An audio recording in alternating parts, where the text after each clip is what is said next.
सतगुरु माता सुदीक्षा सविंदर हरदेव जी महाराज की जय। निरंकारी राजमाता गुरु बचन अवतार की जय। प्रेम से बोलो प्यारियो। साथ संगत जी प्यार से कहना धार्मिकार। साथ संगत अब आशीर्वाद दो।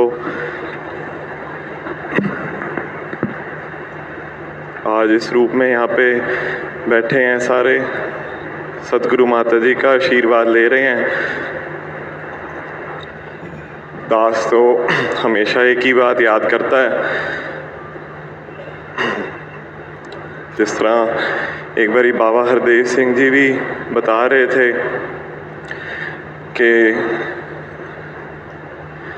जो वो 24 ये सतगुरु होता है, ये सब कुछ जानता है, पहले से जानता है ये सब कुछ, इनको पता होता है। इसके बोले बिना कहते हैं पत्ता नहीं हिल सकता। तो अगर दुनिया में इतनी सारी चीज़ें हो रही हैं तो वो भी अनजान होके नहीं हो सकती, वो भी इसके जाने बगैर नहीं हो सकती। तो ये सब कुछ जानता है। तो जब 24 अप्रैल 1980 का वो दिन था, पहाड़गंज की संगत थी,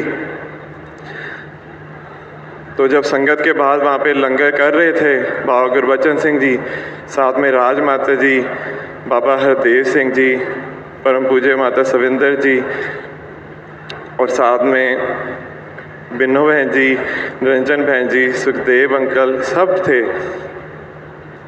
तो अचानक से लंगर करते ही बाबा गुरबचन सिंह जी खड़े हो गए और अभी सबका लंगर चल रहा था और अचानक से कहते हैं मेरा कोई इंतज़ार कर रहा है, मैं चलता हूँ।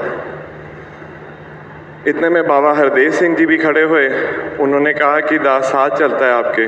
वो कहते नहीं, आप लंगर करके आओ पूरा, मैं अपने साथ माता जी को ले जाता हूँ, निरंकारी राज माता जी को। तो साथ संगत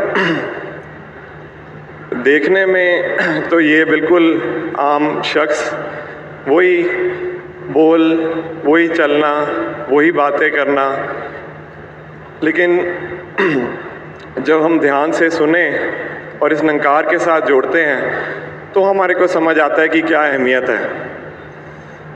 साथ संगत आप आशीर्वाद दो। जैसे चाचा प्रताप सिंह जी ने भी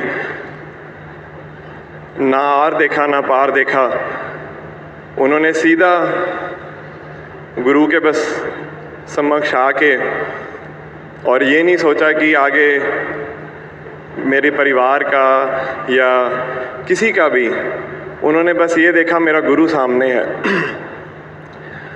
और गुरु के लिए जैसे वो क्या करते थे, जीना इसके लिए, मरना इसके लिए। तो अगर जीना भी इसी के लिए, ये जीवन दान भी इन्होंने दिया है, तो अगर लेके भी जाएंगे तो वो भी इसी की मर्जी से ही जाएंगे।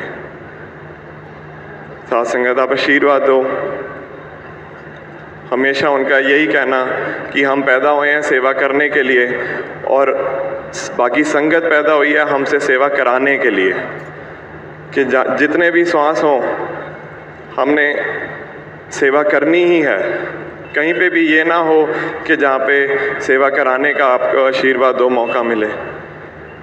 सतगुरु माता सुदीक्षा जी आप आशीर्वाद देना, आपके चरणों में जुड़े रहें और जैसे आप प्यार देते आए हो ऐसे ही आप आगे और बढ़ चढ़ के हमारे को अपने साथ लगा के रखना और ऐसे ही हमारे को प्यार देते रहना। साथ संगत जी प्यार से कहना धन्यवाद। और विशेष रहमतें 1 मई से लेकर के 10 मई तक फिर कल्याण यात्रा के रूप में सतगुरु की पावन हजूरी में बरसेंगी, जिसमें 1 मई को मुंबई में कार्यक्रम होगा जिसका समय शाम 4 बजे से 9 बजे तक का रहेगा। 2 मई को पुणे में होगा जिसका समय शाम 5 से 8:30 बजे तक। 3 मई से लेकर के 10 मई तक जो कार्यक्रम होंगे, 3 मई को शोलापुर, 4 मई लातूर, 5 मई नांदेड़, 6 मई हिंगोली, 7 मई अकोला, 8 मई अमरावती, 9 मई वारदा और 10 मई नागपुर। इन कार्यक्रमों का समय शाम 5 बजे से 8 बजे तक का रहेगा। आप महात्मा नोट करें। और सतगुरु के पावन दर्शन अब हमें 13 मई समर्पण दिवस पर इसी स्थान पर रात्रि 5 बजे से 9 बजे तक होंगे। ये भी कृपा करके नोट करें। सब्सक्राइब करना ना भूले। महापुरुषों धन्यवाद जी।